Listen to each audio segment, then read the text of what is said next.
Hello, in this video we're going to derive a demand function for good x from this Cobb-Douglas utility function. The first thing we're going to do is we're going to get the marginal utilities of good x and good y.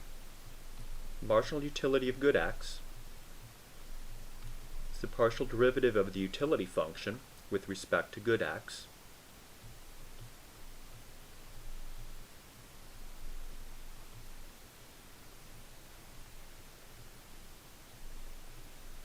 And we're left with this result. The minus 0.75 is just 0.25 minus 1 from taking our partial derivative. And now let's get the marginal utility of good y. I'll squeeze it in over here. Marginal utility of good y is the partial derivative of the utility function with respect to good y.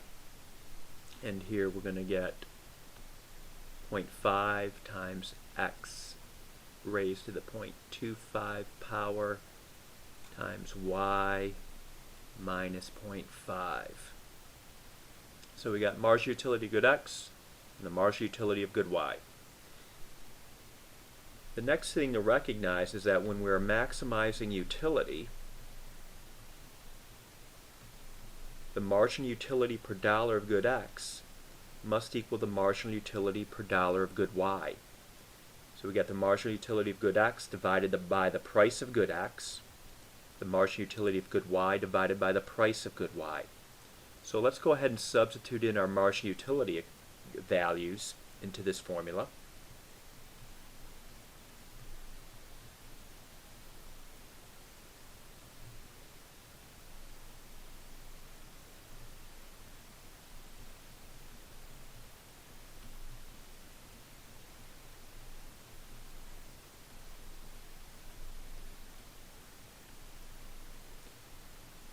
Alright, so marginal utility of good x divided by the price of good x, the marginal utility of good y divided by the price of good y. Now what we want to do, we want to solve this for y. Solve for good y. So let's go ahead and do that. I don't like working with these negative exponents, so I'm going to rewrite those.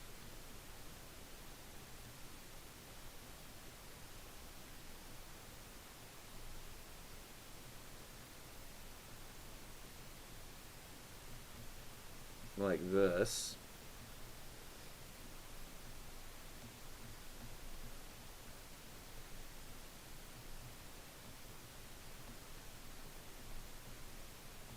So all I did in this first step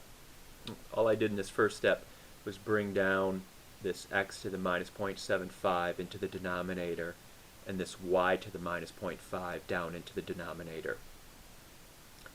Now what we can do is we can multiply through by x raised to the 0.75 power.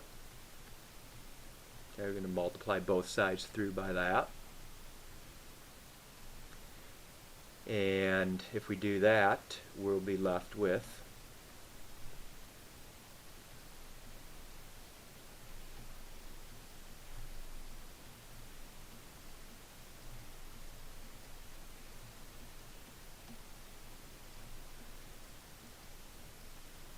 this result.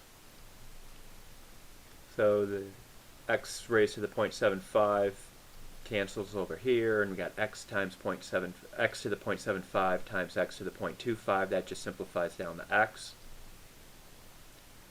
The next step I'll do is I'll multiply both sides through by y to the 0.5.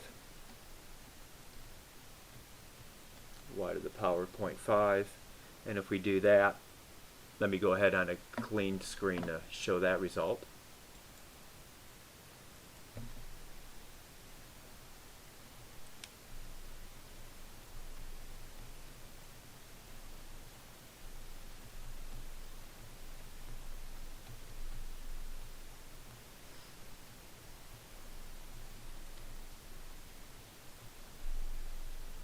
We're left with something like this.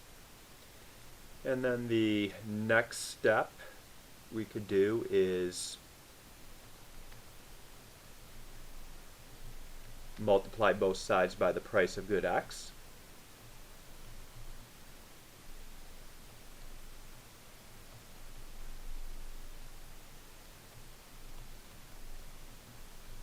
And we have that result.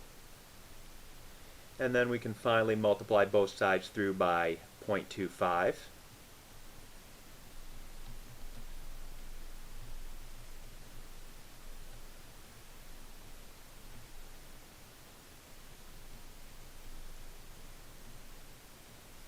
And we're left with that expression.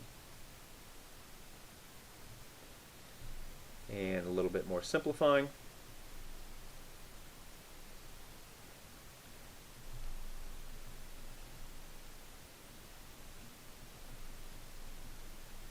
We have that. What we're going to do now is plug this into the budget constraint. The budget constraint for the consumer in general form is written like this.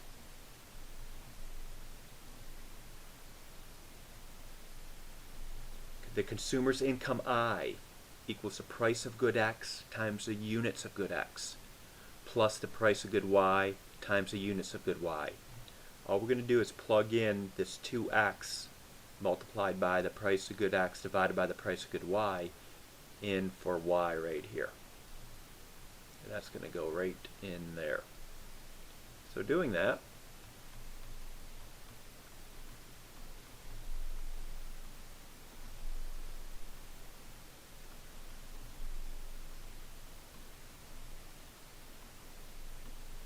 and one interesting thing happens, these two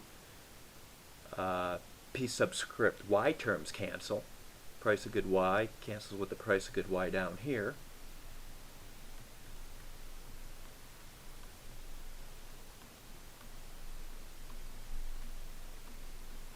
Okay. And we can go ahead and add this up.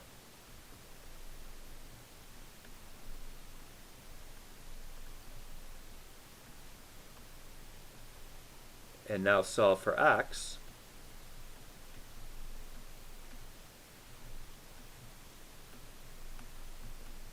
This is the demand equation for good X, given that particular Cobb-Douglas utility function. I hope you found this video helpful.